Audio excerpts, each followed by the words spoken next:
On a fait 6 concerts en 6 jours et on a de la chance d'avoir Naissance comme partenaire routine beauté parce que c'est salvateur. Là, honnêtement, je commence à sentir la fatigue. D'ailleurs, l'ambassadeur Jörg Bury hier nous a dit « Vous vous rendez compte que en plus d'être une passion, c'est un vrai travail ». Et des fois, on se rend même pas compte que c'est un travail.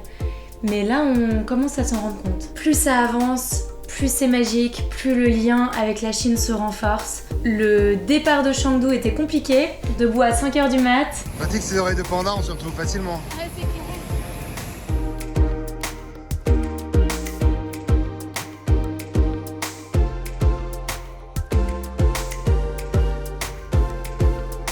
Et on est arrivé à l'ambassade de Suisse à Pékin. Et là, c'était magique parce que ils ont transformé leur jardin en open air festival. Ouais, ils comparaient ça au Gurten Festival pour ceux qui le connaissent. C'est un magnifique festival en Suisse allemande.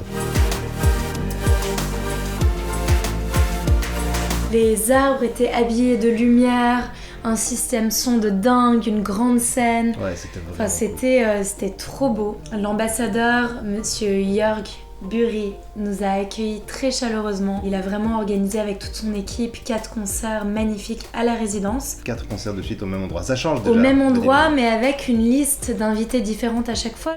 My garden looks totally different from up here. Dear friends, excellencies, dear friends, dear guests, it's really very, very nice that you're here tonight for this special evening. The group is very special. Sophie Dequet, the singer, and Simon Chaka, the pianist. And maybe just a few more words. They've actually already toured in China. They started 10 days ago in Guangzhou, Shanghai, Chengdu. They're now here.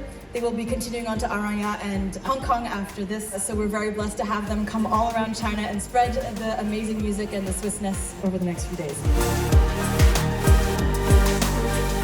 Le premier soir, c'était globalement des ambassadeurs et des médias. Et là, c'était incroyable parce qu'il y avait environ 25 nationalités représentées. Puis au début, c'était assez timide, mais on a réussi à les avoir, on a réussi à les faire danser, à les faire chanter sur Building Bridges. Parce que les ambassadeurs, c'est leur mission de construire des ponts entre leur pays et le pays dans lequel ils vivent. Et là, tout le monde a uni ses voix sur Building Bridges. Pour moi, c'est vraiment la chanson qui ressort, peut-être avec Rooftop. Avec Wrong Train aussi, parce que Wrong Train, c'est cette petite voix intérieure qui nous a dit, pendant que la quarantaine était encore obligatoire, de répondre oui à cette proposition de partir en Chine, d'être les premiers artistes internationaux à partir en Chine.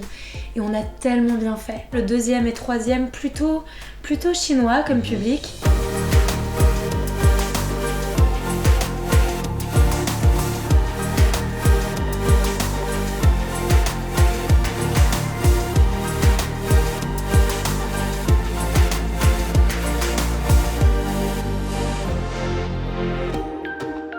Et le dernier concert pour la communauté suisse, la communauté d'expats de Pékin. Et puis ça avait un goût de Madeleine de Proust parce que je faisais partie de la communauté suisse de Shanghai quand je vivais à Shanghai. Je faisais partie de ces expats et je sais à quel point c'est important d'avoir ces événements où tu te retrouves quand des fois t'es un petit peu perdu, des fois des moments un peu de down parce que t'es loin de toute ta famille, t'es loin de ton pays et te retrouver avec des gens qui viennent de chez toi. T'as des points de repère comme notamment l'odeur de la raclette. Notamment, j'allais dire, tout avait été mis en place pour qu'on se sente à la maison. Déjà, premièrement, tu débarques. Bon, mis à part cette gigantesque affiche de nous pour accueillir les gens. D'ailleurs, c'était génial parce que tous les gens faisaient des photos là-devant. Un drapeau valaisan pour nous accueillir. Mais ils avaient poussé le truc, mais c'était incroyable. Il y avait des petites vaches à l'entrée. Les poignées de porte étaient en forme de drapeau suisse. Le stand Movenpick avec les glaces. Le stand raclette. Les digestifs Morand. Quand des Chinois te servent la raclette au couteau comme ça, à la traditionnelle suisse, c'était la grande classe. C'est quand même spécial. Ils savent qu'il faut faire griller la religieuse. Pour ceux qui ne sont pas suisses, la religieuse, c'est la partie du fromage qui est croustillante. C'est la croûte qu'on se bat pour avoir après chaque raclette. Bon. L'avant-dernier concert, il fallait se concentrer sur les 2 premières chansons pour oublier qu'il y avait la caméra de la télé nationale pour la chaîne CGTN, la chaîne française CGTN, parce qu'elle a filmé nos 2 premières chansons. On a eu une chance immense de pouvoir faire un interview sur une chaîne nationale chinoise. C'est intimidant parce que c'est à une échelle quand même assez importante. Ouais, c'est pas ce qu'on a l'habitude. C'est vrai qu'il y a beaucoup de monde qui regarde cette chaîne-là. C'était un peu stressant, mais on s'en est bien sorti, surtout toi. We're so excited. We've been waiting for this moment for a long time, and finally we're here. And we're very honored because it seems we are the first international band coming back after the COVID period. and we're so happy and touched because the Chinese audience here are very kind, are very happy, and we're really, really happy to meet them. La Grande Muraille de Chine, et moi c'était la 4e fois que j'y étais, toujours le même émerveillement.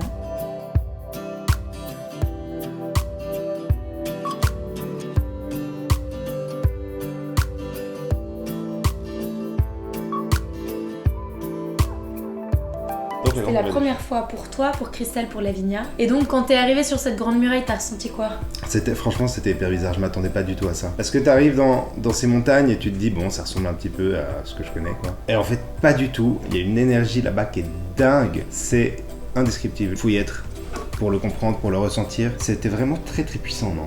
Le début de cette construction à la Grande Muraille de Chine, c'était au 3e siècle avant Jésus-Christ, ce qui est un truc de dingue. T'imagines l'histoire, le nombre de personnes qui ont marché sur cette muraille, le nombre de personnes qui l'ont construite, parce qu'elle fait environ 6500 km de long. Il y a une énergie dessus, moi je suis transportée. Ouais. J'ai l'impression de changer de siècle, de changer d'espace-temps. Il y a un truc qui est complètement dingue sur cette muraille, je trouve. C'était fou, ouais. Et le panorama, laisse tomber, c'était fou. C'est unique. Bah d'ailleurs, ça fait partie des 7 merveilles du monde.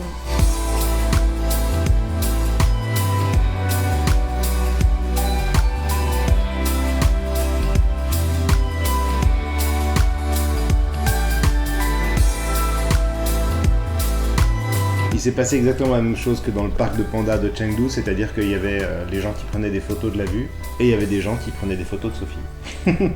C'était la même chose. C'était trop étrange.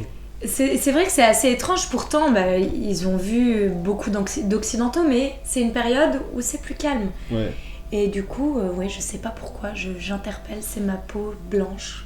Il y a un truc que je regrette moi sur cette muraille, c'est qu'on n'a pas eu le temps de descendre en luge. On est tombé par hasard sur ce truc, tu peux te mettre dans une luge et tu descends sur ton toboggan comme ça, c'est trop cool, mais il y avait une file tellement énorme. C'est vrai que j'aurais bien aimé. Qu'on a pris le télésiège. Alors moi je suis une grande victime du vertige. Raide comme ça, honnêtement, il avait pas la modernité de...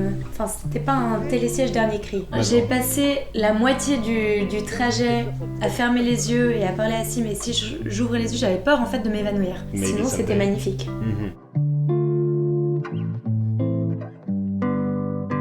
On a été dans les Hutong aussi. Les Hutong, c'est la vieille ville chinoise.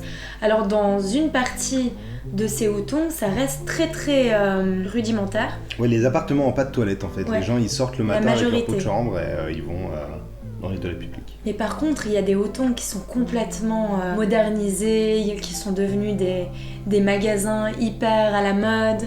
C'est un quartier qui est encore typique. Même s'il est en changement, il y a plein de petits magasins, tu peux rentrer, c'est des petites ruelles dans lesquelles tu t'engouffres. Ouais, c'était beau. Il y a beaucoup de temples aussi, on allait visiter le temple de Confucius là-bas, c'était magnifique.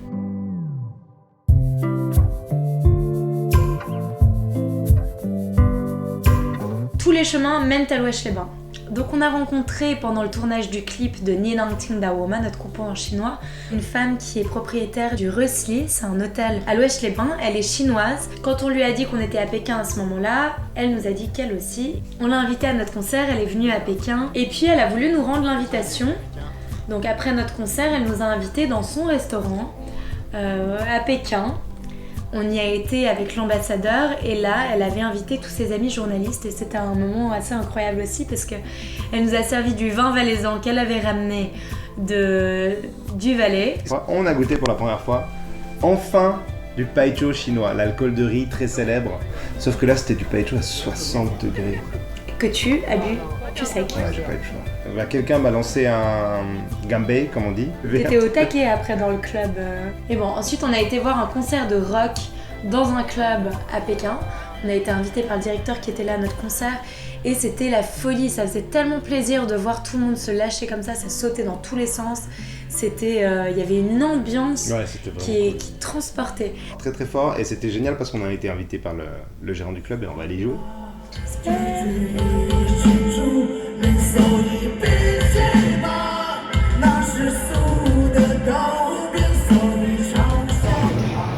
C'est quoi tes plans pour cette dernière journée à Pékin ? C'est aller faire un massage pour commencer.